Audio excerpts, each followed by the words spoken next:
దేవుని నామమునకు మహిమ కలుగును గాక. ప్రభునందు ప్రియులరా, మన ప్రభువు రక్షకుడునైన క్రీస్తు యేసు పరిశుద్ధ నామంలో మీ అందరికీ శుభములు. 28వ తేదీ ఆగస్టు మాసము 2025 సంవత్సరం. ఈరోజు దేవుడు నిన్ను ప్రేమించి నీకు ఇస్తున్న గొప్ప వాగ్దానం, నీవు చెప్పిన మాట చొప్పున చేసేదను. నీవు చెప్పిన మాట చొప్పున చేసేదను. నిర్గమకాండము 33వ అధ్యాయం 17వ వచనం. పూర్తి వచనము, కాగా యెహోవా నీవు చెప్పిన మాట చొప్పున చేసేదను. నీ మీద నాకు కటాక్షము కలిగినది, నీ పేరును బట్టి నిన్ను ఎరుగుదునని మోషేతో చెప్పగా. 3 పాయింట్లు మనం చూడగలుగుతున్నాం. మొట్టమొదటిది, దేవుడు చెప్తున్న మాటలు మోషేతో, నీవు చెప్పిన మాట చొప్పున చేసేదను.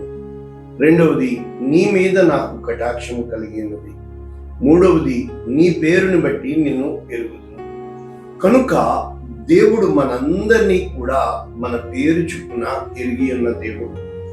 మన పేర్లు ఆయన జీవ గ్రంథంలో రాయబడి ఉన్నట్లు మనం చూడగలుగుతున్నాం.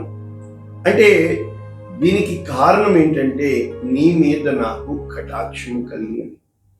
దేవుని చేత మనం ఎప్పుడైతే కృప పొందుకుంటామో, అందుకని ఎఫెసీయులకు రాసిన పత్రిక 2వ అధ్యాయం 8వ వచనం, మీరు విశ్వాసమును బట్టి కృప చేతనే రక్షించబడ్డారు, కానీ అది మీ వలన అయింది కాదు. కనుక చాలాసార్లు మనం నీతిని నమ్మేవారంగా ఉంటాం. English version new living translation మనం చూసినప్పుడు ఎక్సోడస్ చాప్టర్ 33:17 చాలా సింపుల్ గా మనకి ఈ వాక్యాలు నేను మీకు నేర్పిస్తున్నాను. ఇక్కడ ఏమని ఉంది? The lord replied to Moses, మోషేతో దేవుడు ఇలాగ చెప్పాను, I will indeed do what you have asked. నువ్వు అడిగింది నేను నీకు చేస్తాను.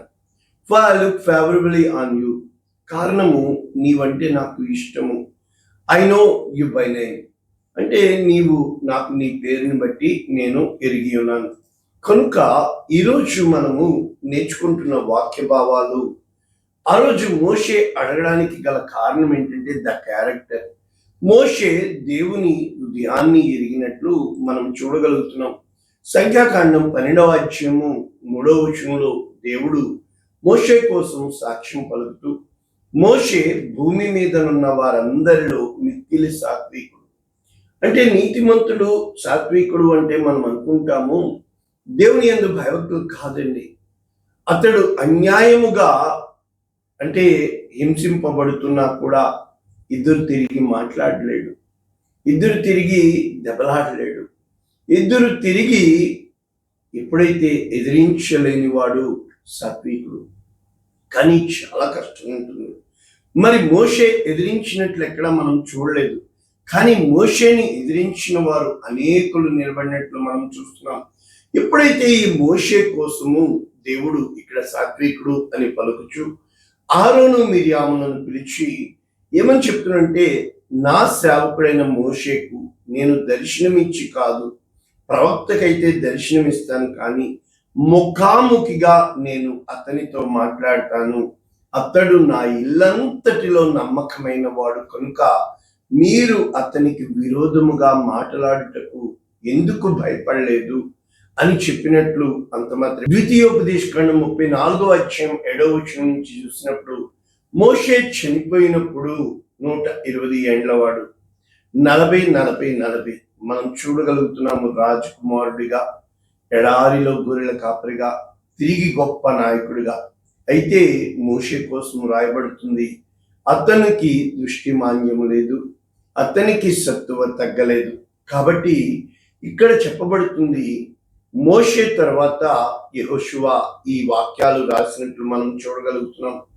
అయితే మోషే కోసము చేసిన సూచక క్రియలు, అద్భుత కార్యాలు, మహత్కార్యములు, దేవుడు తన బాహుబలం అంతటిని, ఫరోకి తన యొక్క గొప్ప కార్యాలను మోషేని దేవుడు వాడుకొని గొప్ప భయంకరమైన కార్యాలు, ప్లస్ దేవునితో ముఖాముఖిగా మాట్లాడిన మోషే వంటి ప్రవక్త ఇశ్రాయేలులో ఇక పుట్టడు, పుట్టబోడు అని చెప్పి కనుక నీ జీవితం నా జీవితము కూడా దేవుని యందు అనేక తరాలకి ఈ విధముగా ఆశీర్వాదంగా ఉండాలి అంటే ఈ వాక్యాలే మనం చూసినప్పుడు ఆది కాండము మనం చూసినప్పుడు 18:25 అక్కడ లోతు సొదొమలోకి వెళ్ళినప్పుడు దేవుడు సొదొమ గొమొర్ర నాశనం చేయడానికి వచ్చానని చెప్పినప్పుడు అబ్రహాము నీ కృప నా మీద ఉంటే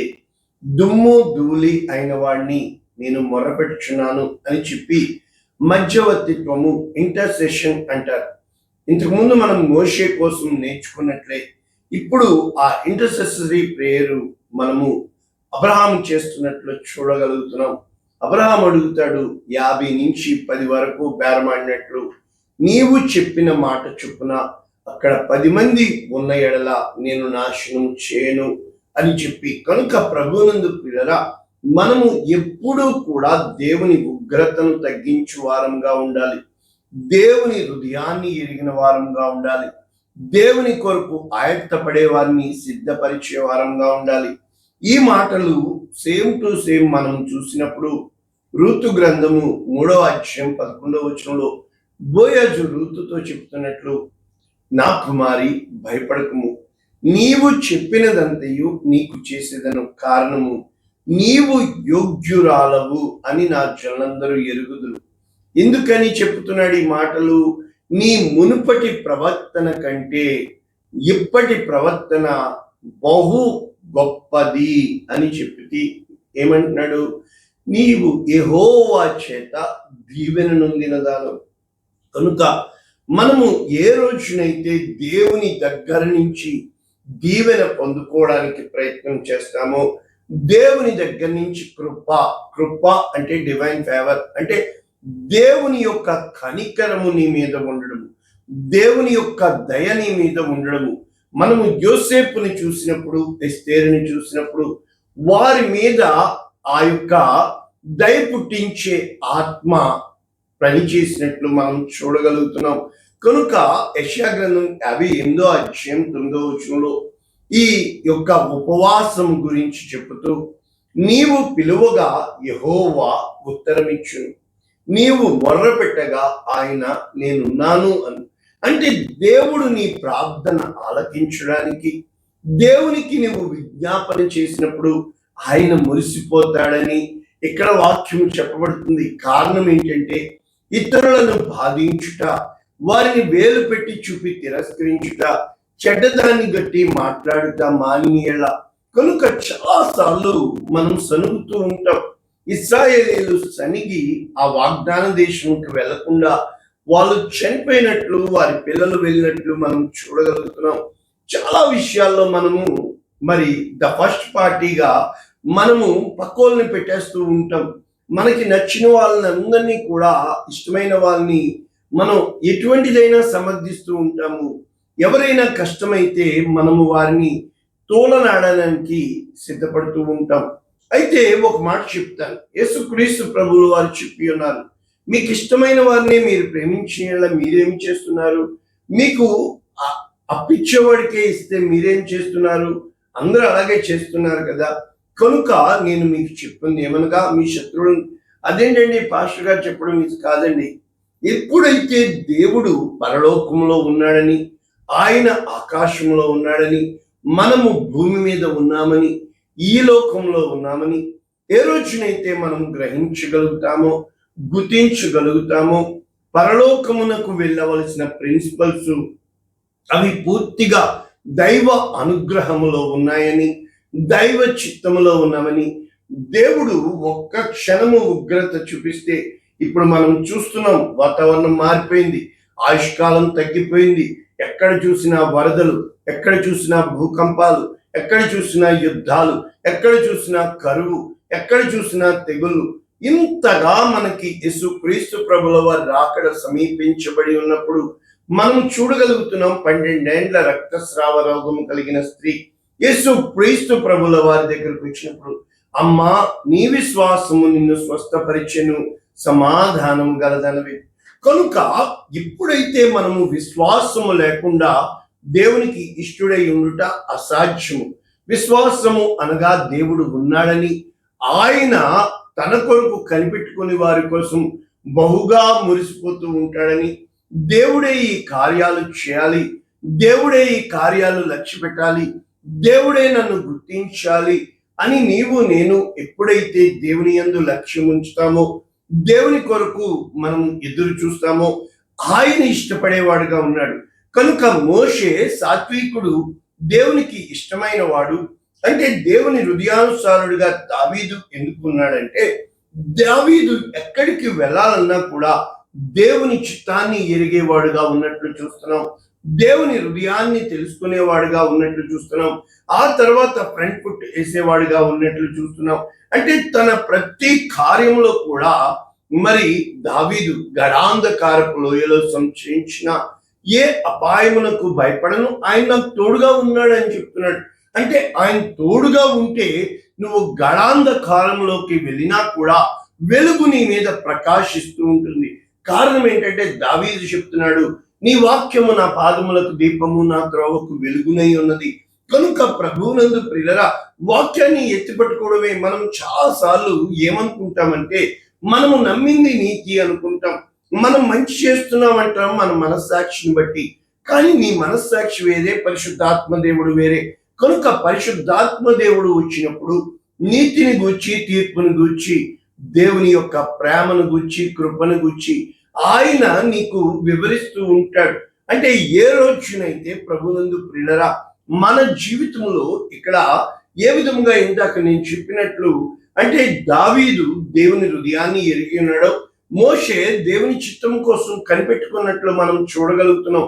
ప్రతి విషయంలో కూడా మోషే తొందర పడకుండా ప్రతిదీ కూడా దేవుని యొద్ద కనిపెట్టి, అంటే ఆయన ప్రత్యక్ష గుడారంలో, ఆయన సన్నిధిలో, అంటే 40 దివారాత్రులు 2 సార్లు దేవుడు మోషేతో గడిపినట్లు ఆ సినాయి కొండ పైన మనం చూడగలుగుతున్నాం. ప్రభునందు ప్రియులారా, అంటే ఎర్ర సముద్రము ఎదురు ఉంది, వెనక ఫరో సైన్యము వచ్చింది.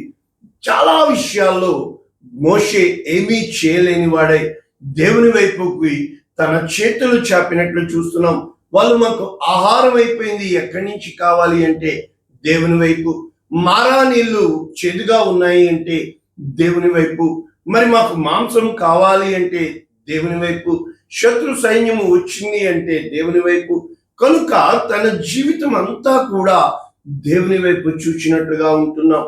మనం ఏ రోజునైతే నీవు నేను దేవుని వైపు చూస్తామో, ముందుకు వెళ్తున్నామా దారి మూసుకుపోయిందా, ఎడం పక్క కుడి పక్క వెళ్తున్నామా దారి మూసుకుపోయిందా, వెనక్కి వెళ్ళలేని పరిస్థితుల అయితే ఆకాశం వైపు కన్నులెత్తు, అక్కడ దేవుడు సిద్ధంగా నీ కోసం ఉన్నాడు. ఈ దారులన్నీ మూసేది దేవుడు. ఆకాశం వైపు నీ కన్నులెత్తుతావని, ధవలవర్ణుడా దిగిరావయ్యా, రత్నవర్ణుడా రక్షించయ్యా.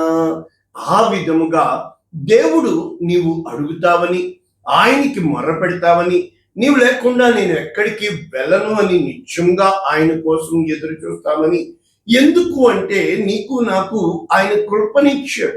కృప అంటే అర్థం ఒక్క మాటలో ఏ యోగ్యత లేని మనను, అంటే 12 ఏండ్లు రక్తస్రావ రోగముతో ఉన్నది ఒక స్త్రీ, 38 ఏండ్లు బెతెస్దా కోనేరు దగ్గర ఆ పక్షవాయువుతో అతను ఇన్వాలిడ్, ఎవరికి ఉపయోగపడని స్థితిలో ఉన్నట్లు, ఈ విధంగా తీమై కుమారుడకు బత్తమై గుడ్డివాడుగా, అదే విధముగా సిలోయమను కోనేటికి వెళ్ళి కడుక్కోమన్న పుట్టి గుడ్డివాడిగా మనం అక్కడ యోహాను సువార్త 9వ అధ్యాయంలో.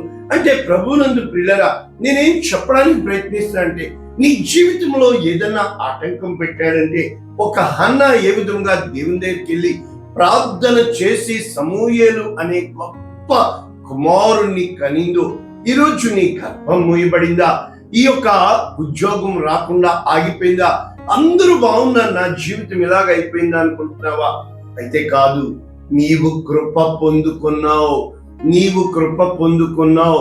ఆ కృపకి తాళం చెవి ఒక్కటే, విరిగి నలిగిన ఆత్మతోను.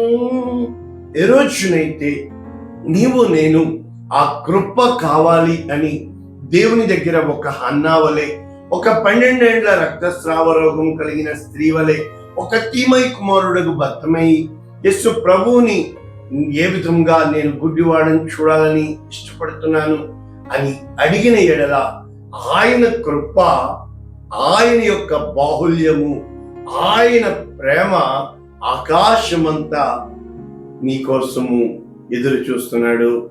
అటువంటి గొప్ప వాక్యము మన వినికిడిలో దేవుని కృప సమృద్ధిని బట్టి దేవుని బిడలంగా పిలువబడుదుముగాక. ఆయన పరిపూర్ణతలో నుండి మనము కృప వెంబడి కృపని పొందుకునే వారముగా ఉందుముగాక. పరిశుద్ధుడా, ప్రేమ కలిగిన తండ్రి, విత్తబడిన వాక్యమును అనేక మందికి దీవెనకరముగా, అనేక మందికి ఆశీర్వాదంగా, నీ కృపా మహిమకు, నీ చిత్తమునకు, నీ ప్రేమకు మమ్మల్ని మేము తగ్గించుకుని మీ నామం హెచ్చించే వారంగా యేసునామమున వాక్యమైన ఒక్కొక్కరిని నీ కృపతో నింపమని దీవిస్తున్నాము తండ్రి. ఆమేన్. God bless you all. దేవుడు మిమ్మల్ని దీవించుగాక.